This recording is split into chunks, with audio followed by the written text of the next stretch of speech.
Hello hello साथी, के छ खबर? ठिकै छ साथी। के छ अनि तिम्रो कपाल त मलाई फेरि दामी लाग्छ कि साथी, एकदम बबाल।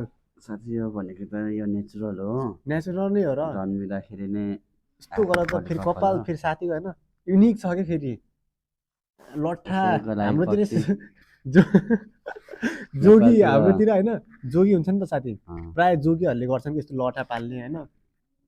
होइन यो कपालको चर्चित पनि यहीँ आएर भएको हो। हो नेपालमा हुँदाखेरि त यो कपाललाई पनि खासै राम्रो मानिन्न थियो। मानिन्न थियो। कपाली कपाल त्यस्तो सोप पनि थिएन। अनि जापानमा काम गर्दाखेरि होइन, यो जुन कपाल पाल्दाखेरि कस्तो प्रब्लम आउँछ कि नै त अनि?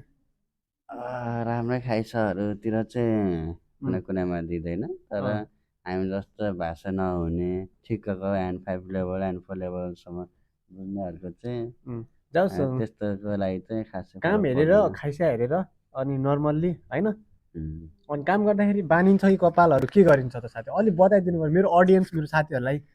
यसो जापान आउनु लाग्यो, यसो कपाल सपाल पाल्ने दाजुभाइहरूलाई यसो केही कुराहरू, त्यसरी डर कपाल मान्नुपर्ने कुरा छ कि छैन त्यति भन्नु पर्यो। डर त छैन, आफ्नो उमेर अनुसारले जे इच्छा छ त्यही गर्नु पाइयो उम्, अनि होइन। ल ठिक छ है, हाम्रो साथी उहाँ चाहिँ विवेक, के अरे, विवेक श्रेष्ठ। विवेक श्रेष्ठ। अनि आफ्नो परिचय दिनु पर्यो टक्क। घर चाहिँ कहाँ हो साथीको? म ठिक मेरो बिर्सेँ है त घर चाहिँ। घर चाहिँ काठमाडौँ हो। काठमाडौँ काठमाडौँ थानको चोकबाट थानको सिधै माथि चन्द्रगढी जाने बाटोतिरै छ मेरो, 5 मिनट बाटो। हिँडेर वडा नम्बर कति हो जाने त? हो। के अरे, वडा पर्छ कि नगरपालिका होइन, ए अनि महानगरपालिका। नगरपालिका पर्छ। अनि के छ अनि, भोट योपालि के छ त घरमा, यसो कलसल गरियो कि गरिएन? भोट भनेको त हामी उम्, जस्ट जन्मभूमि, मातृभूमि, आमा भन्छ आमा, नि, त्यही माटोमै हुर्क्यो, माटोमै जन्म्यो, माटोमै हामी जाने हो, मिसिने हो। त्यो भएको कारणले चाहिँ मेरो मनको कुरा चाहिँ माटो नै भन्छु म चाहिँ माटो उतातिर माटो अहिलेको। चल्छ जाओस्। अँ, साथीको विचार चाहिँ माटो अरे है।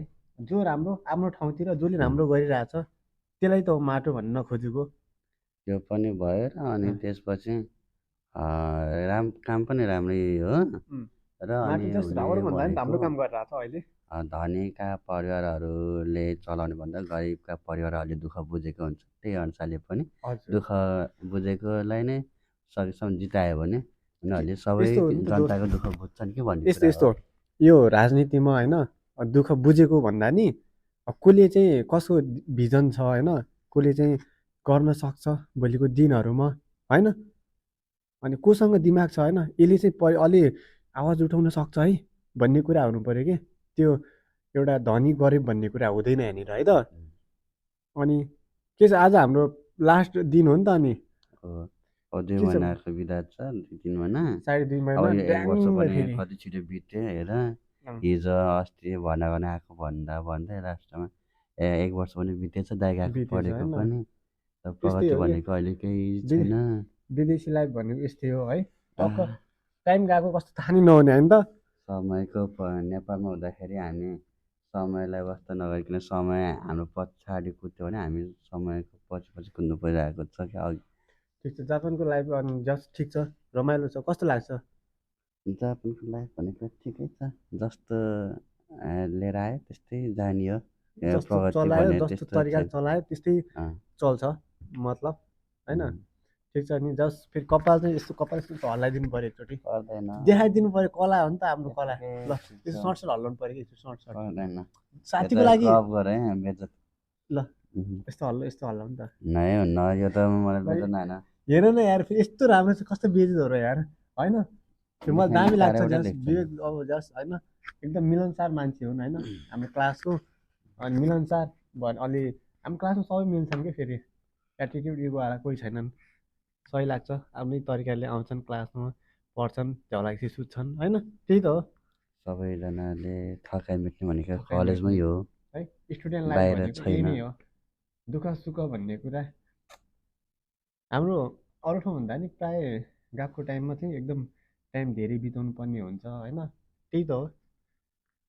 त्यो पनि हो र उम्, अब नेपालमा अहिले चुनाव चलिरहेछ होइन, नेपालमा चुनाव चलिरहेछ। नेपालमा भएका युवा साथीहरूलाई अलि पढे लेखेका बुझ्ने आमा बुवा जस दाजुभाइहरूलाई के इन्फर्मेसन दिन चाहनुहुन्छ? तपाईँ चाहिँ साथीभाइ त जाओस् न बुझेकाहरूले त टक्क। बुझेकै अनुसारले गरि नै हाल्छ। यसमा मैले केही भन्नु छैन किनकि अँ, सबैको आफ्नो सोच हुन्छ। अँ, त्यो भएको कारणले मैले बोलेर हुनेवाला छैन। उम्, उनीहरूले सही बाटोको मात्र चिनेको छन् त। त्यही भएर हामीले सम्झाएर बुझ्ने होइन। जब पछि दुःखले होइन, पछि समयले आफै सिकाउँछ। समयले किनकि सिकाउँछ। भगवान्ले परीक्षा लिइरहेको हुन्छ। दुःख अँ, पछि त सुख आउने हो। त्यही त। त्यही हो। पढे लेखेका त अब आफै बुझिहाल्छन्, हामीले केही भन्नुपर्ने छैन, त्यही त हो पहिलाका कुरा। हजुरबाउ हजुरआमाको जस्तो पाला छैन। अहिले हामी भनेको धेरै अगाडिका पुस्ताहरू हौँ त। हो, एकदमै सबैजना शिक्षित छन्, पढे एकदम। लेखा छन्। उम्, त्यो भएको मान्छेले कारणले एकदम चाहिँ दामी कुराहरू छन् कि फेरि मनको कुराहरू यो भनेको सबजना है बुझ्नुपर्छ। हामीले सिकाउनु केही छैन होइन त दोस्त, त्यही हो। विवेक दोस्त फेरि एकदम मान्छे होइन, फेरि त्यो मिलनसार। अहिले सोसियल मिडियाहरू चलिरहेको छ। सोसियल उम्, मिडियाहरूबाट नै कतिले कतिपय कुराहरू सिकिरहेको सिक्न हुन्छ। सकिन्छ यसरी भिडियो मार्फतदेखि लगेर होइन, मोटिभेट भन्ने कुरा हुन्छ अहिले नि त एउटा। अनलाइन मोबाइल, पहिला मोबाइल थिएन। अनि 8 कक्षा पढ्दाखेरि टुकटुको मोबाइल देखाएको थिएँ। टुकटुके मोबाइल, अँ, अनि 10 किबोर्ड मोबाइल है कक्षा त। पछि बल्ल त अलिकति यसो स्क्रिन टच भन्ने अलिकति त्यस्तै त्यस्तै आयो। नत्र नोकिया नै हुन्छ जिन्दाबाद। उम्, आज नोकिया नि यति नै गरौँ साथी होइन। ल आजलाई सबैजनालाई एकदम माया छ भन्नु पर्यो। सबैजना हेरिरहनु भएको भन्न चाहिँ आएन। उम्, हेरिरहनु भएको साथी दाजुभाइ दिदीबहिनी सबैजनालाई चाहिँ धेरै धेरै सम्झना र यो भिडियो हेरिरहनु भएको जतिलाई चाहिँ माया छ एकदम माया धेरै, छ। माया छ।